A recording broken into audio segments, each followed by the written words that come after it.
ओम शांति। हमारे बीच sister BK Fatima जी उपस्थित हो चुकी हैं और जैसा कि आप सब जानते हैं कि इस ईश्वरीय परिवार की एक परंपरा रही है कि जो भी हमारे फेस्टिवल्स होते हैं या जो भी दिन होते हैं हमारे, उन्हें बहुत अच्छे से समाज के हर वर्ग के साथ सेलिब्रेट किया जाता है। तो सबसे पहले मैं आप सबको इंट्रोडक्शन दूंगा उनके लिए जो हमारे इस परिवार में नए हैं या इस प्रोग्राम में नए हैं, और फिर मैं इंट्रोडक्शन दूंगा हमारे बीच में है सिस्टर फातिमा जी की, और उसके बाद में थोड़ा सा बताऊंगा कि ये यूथ फेस्टिवल या फिर ये वो यूथ डे मनाया क्यों जाता है और ब्रह्मा कुमारी ऑर्गेनाइजेशन इसको बहुत अच्छे से क्यों लोगों के बीच तक लेके जाती है। इसके पहले कि हम लोग आगे की बात शुरू करें, एक बार हम लोग एक आवाज में सब लोग ओम शांति तो कह ही सकते हैं। ओम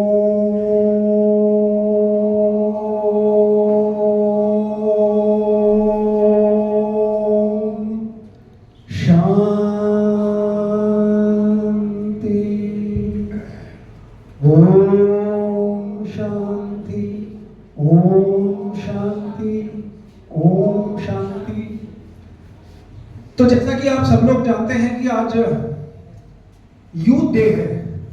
ये यूथ डे किसने बनाया और क्यों बनाया? ये बनाया हमारे यूनाइटेड नेशंस ने। यूनाइटेड नेशंस मतलब वो ऑर्गेनाइजेशन जो पूरी दुनिया को कंट्रोल करती है। पूरी दुनिया को कंट्रोल करती है यूनाइटेड नेशंस, और यूनाइटेड नेशंस ने साल 2000 में जब ये कहा कि हमारी जो हेल्थ है, और फिर यूनाइटेड नेशंस की एक विंग है WHO, तो वर्ल्ड हेल्थ ऑर्गेनाइजेशन ने जब हेल्थ को डिफाइन किया तो पहले हम लोग समझते थे कि फिजिकल हेल्थ यानी कि हमारी शारीरिक हेल्थ ही एक्चुअल हेल्थ है।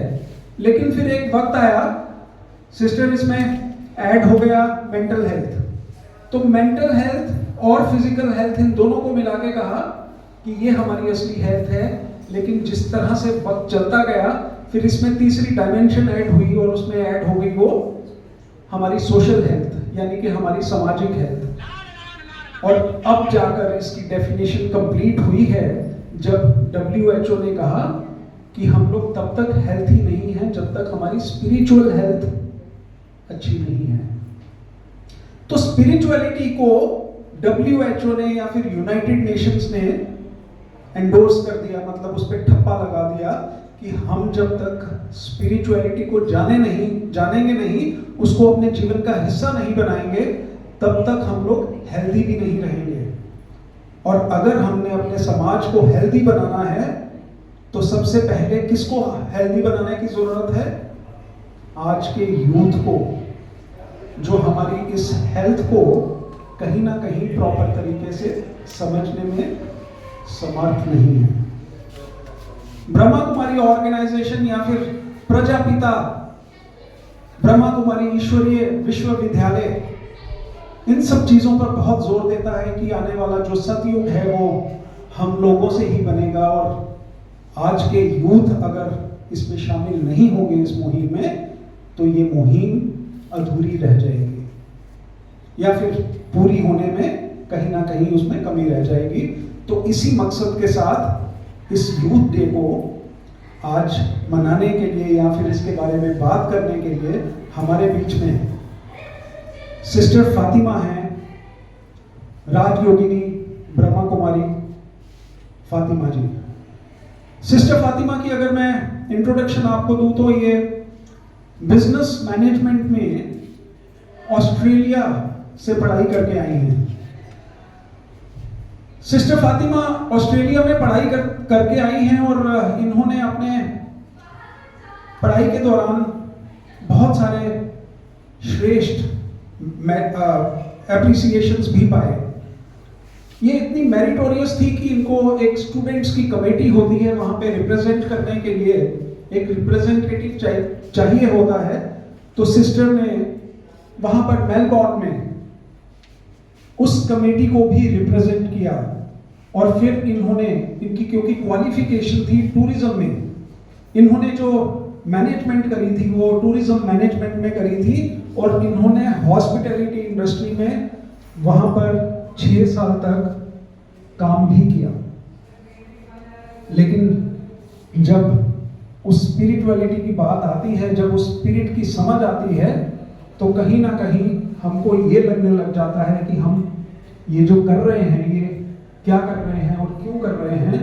तो शायद कहीं ना कहीं उस वक्त दीदी को भी कुछ ऐसा टच हुआ होगा कि इन्होंने वो टूरिज्म इंडस्ट्री या फिर वो हॉस्पिटैलिटी इंडस्ट्री को छोड़कर इस ईश्वरीय विश्वविद्यालय में एंट्री कर ली, और पिछले 12 साल से ये इस ईश्वरीय विश्वविद्यालय में अपनी सेवाएं देती हैं, अपनी सेवाएं भी देती हैं, और एक मोटिवेशनल स्पीकर भी हैं दीदी। ये बहुत सारे कॉरपोरेट्स में जाकर बात करती हैं, और बात करके ये सकारात्मक सोच को किस तरह से अपनी जिंदगी का हिस्सा बनाना है, उसके ऊपर वर्कशॉप्स भी कराती हैं। और बहुत सारे कॉरपोरेट्स, जिनमें ऑल इंडिया मेडिकल इंस्टीट्यूट भी है, ऑल इंडिया मेडिकल इंस्टीट्यूट में भी सिस्टर अपनी सेवाएं देती हैं, और पंजाब नेशनल बैंक और बहुत सारे और कॉरपोरेट सेक्टर हैं जहां पर ये एज फैकल्टी जाती हैं, और वहां पर किस तरह से अपनी सोच को सकारात्मक बनाकर एक अच्छे समाज की रचना करनी है या एक अच्छे सिस्टम की रचना करनी है, ये उसमें अपना योगदान देती हैं। और अगर मैं और थोड़ा सा इसमें ऐड करें तो इनकी जो स्पेशलाइजेशन है सिस्टर की, वो रिलेशन मैनेजमेंट पे है।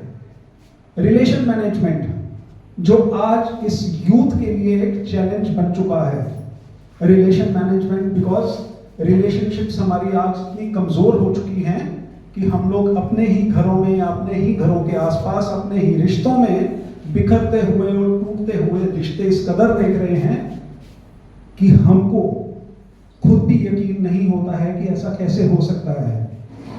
तो इन रिलेशनशिप्स को मैनेज करने की टेक्निक्स की भी सिस्टर एक्सपर्ट हैं, और बहुत सारे टॉपिक्स पे बात करती हैं। तो ये तो सिस्टर आपकी इंट्रोडक्शन हो गई, और इस इंट्रोडक्शन के बाद मैं चाहूंगा कि सिस्टर ज्योत्सना आप बैच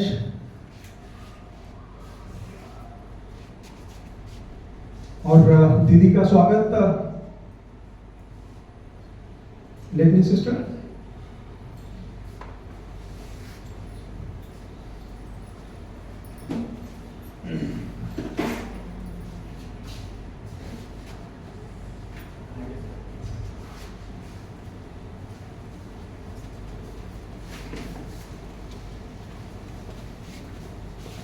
तो एक बार जरा जोर से तालियां तो बनती हैं सिस्टर के स्वागत में।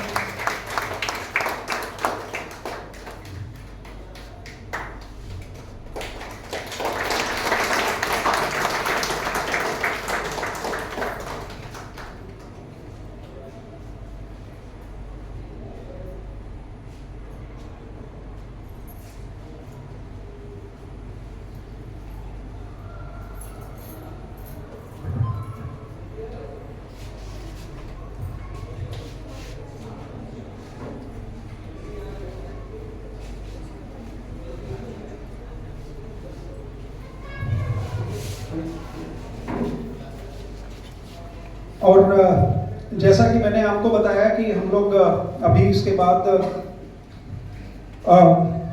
जब दीदी को सुनेंगे, उसके बाद हमारा एक छोटी सी एक्टिविटी रहेगी, वो हमारे महेश भाई जी करेंगे वो एक्टिविटी के बारे में। और फिर उसके बाद हमारी सिस्टर, हमारी टीचर सिस्टर ज्योत्सना मेडिटेशन का अभ्यास थोड़ा सा हमको कराएंगी, और फिर उसके बाद कुछ एक्सपीरियंस शेयर करेंगे। एंड उसके बाद मैं ये चाहूँगा कि हमारे जितने भी यहाँ पर यूथ या फिर पार्टिसिपेंट्स हैं, और ठीक है, तो वो फॉर्म ज़रा अपना फीडबैक फॉर्म ज़रूर भरें। और इसके पहले कि आगे की बात करें, मैं महेश भाई को बुलाऊंगा। महेश जी, दादा महेश, आप प्लीज़ आएँ और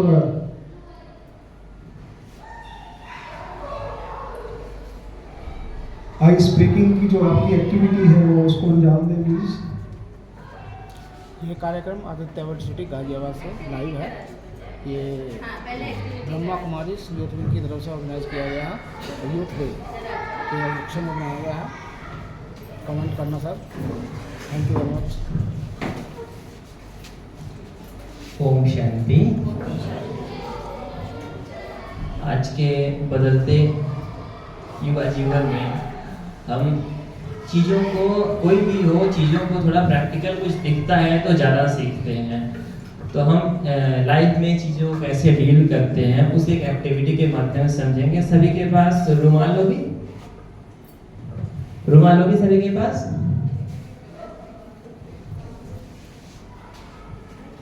माताएं बहनें दुपट्टे का या साड़ी के पल्लू का उपयोग कर सकते हैं। और भाई जिनके पास नहीं है, उनके पास कोई ऑप्शन नहीं है, वो बस दर्शक बनकर देख सकते हैं।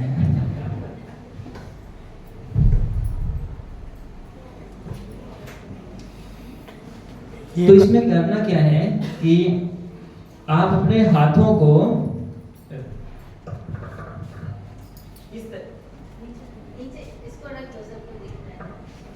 मेरी आवाज सुनाई दे रही बिना माइक के? रुमाल को हमें इस तरीके से 2 उंगली से पकड़ना है और इसे छोड़ना नहीं। कंडीशन क्या है? इस 2 उंगली को छोड़ना नहीं है। जैसे हम जीवन में कई बातों को छोड़ नहीं सकते। क्या कंडीशन कंपल्सरी है? हाँ, कंपल्सरी है, क्योंकि जीवन में हमारे साथ जो बातें आती हैं वो भी कंपल्सरी होती हैं। ऑफिस में बॉस से बनती नहीं है, हम बॉस को चेंज नहीं कर सकते हैं, कंपल्सरी है। ठीक है, तो हमें क्या करना है इस एक्टिविटी में कि इसको मैं हाथ छोड़ करके कर रहा हूँ, लेकिन आपको नहीं छोड़ना है। ठीक है, इस तरीके से गांठ लगानी है।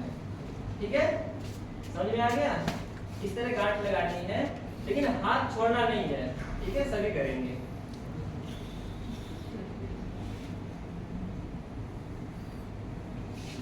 सभी करेंगे। 2 उंगली छूटनी नहीं चाहिए।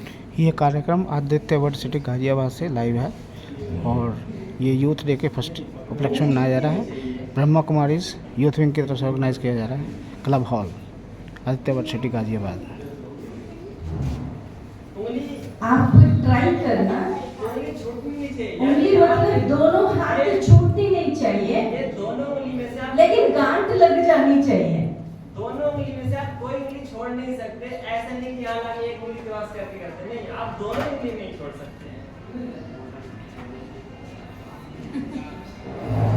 नहीं होगा?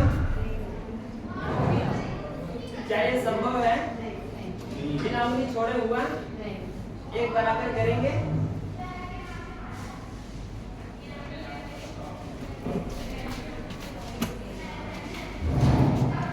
चलिए बाबा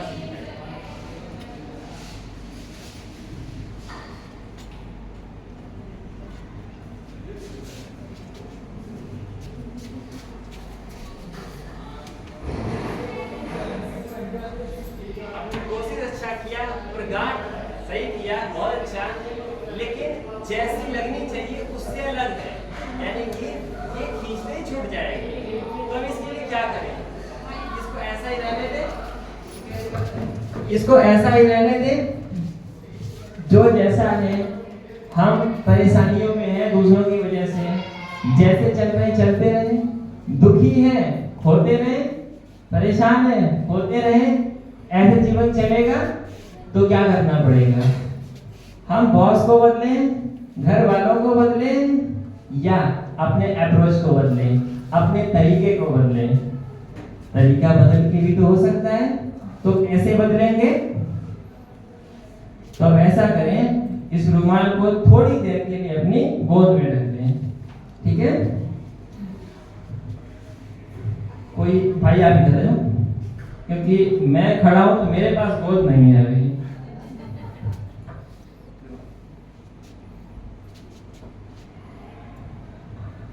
अपने लेफ्ट हैंड को राइट पे रखेंगे, ठीक है, लेफ्ट हैंड ऐसे लेफ्ट, और जो हमारा राइट हैंड है उसको इस तरीके से करेंगे। कंफर्टेबल है? अब रुमाल पकड़ाएंगे, अपने भी रुमाल पकड़ेंगे, ठीक है। क्या किया हमने? अपने अप्रोच को चेंज किया, कर वही रहे हैं। दो उंगली है, दो उंगली में पकड़े हैं, गांठ लगानी है, सिंपल। हमने हाथ खोला, लग गई समिति।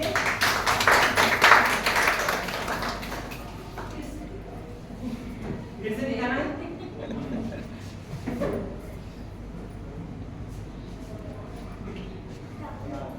लेफ्ट हैंड को राइट पे रखना है, राइट को। नॉर्मली इस तरीके से खड़े होते हैं, समझ लो जीवन में भी ऐसे चल रहे हैं, थोड़ी देर आराम की मुद्रा में आ गए।